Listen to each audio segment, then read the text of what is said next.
ఎక్స్లో ట్వీట్ చూసి గ్రామానికి రోడ్డు వేసిన ఉప ముఖ్యమంత్రి పవన్ కళ్యాణ్ గారు. వివరాలు చెప్తాను వినండి. గత 20 సంవత్సరాలుగా మా సొంత ఊరు కొవ్వూరు నియోజకవర్గం కలవలపల్లి గ్రామంలో రహదారి పరిస్థితి అసలు బాలేదు.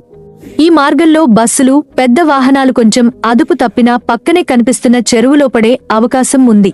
దాదాపు ప్రతిరోజు 10 స్కూల్ బస్సులు ఈ మార్గంలో వెళ్తాయి.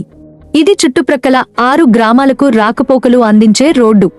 మా ఉప ముఖ్యమంత్రి శ్రీ పవన్ కళ్యాణ్ గారిని చేతులు జోడించి అడుగుతున్నాము, దయచేసి ఈ రోడ్డు సమస్యను పరిష్కరించండి అని ఎక్స్ వేదికగా ఆ గ్రామ వాస్తవ్యుడు అవినాష్ కోరగా, అదే రోజు ఫిబ్రవరి 25న డిప్యూటీ సీఎం పవన్ కళ్యాణ్ గారి ఆఫీస్ నుండి ఫోన్ చేశారు. 1 వారం రోజుల్లో మరమ్మతులు పూర్తి చేస్తాము అని హామీ ఇచ్చారు. ఫిబ్రవరి 26న పంచాయతీరాజ్, ఆర్డీ డిపార్ట్మెంట్ వారు ఉదయం వెళ్లి రోడ్డు పరిస్థితిని సమీక్షించారు. రేపటి నుండి పనులు ప్రారంభం అవుతాయి అని తెలిపారు. చెప్పిన విధంగానే ఇప్పుడు ఆ గ్రామానికి రోడ్డు వేస్తున్నారు. గ్రామ సమస్య వెలుగులోకి తీసుకొచ్చిన అవినాష్ని మరియు సమస్య చూసి స్పందించిన ఉప ముఖ్యమంత్రి పవన్ కళ్యాణ్ గారికి మనందరి అభినందనలు తెలియజేస్తున్నాను.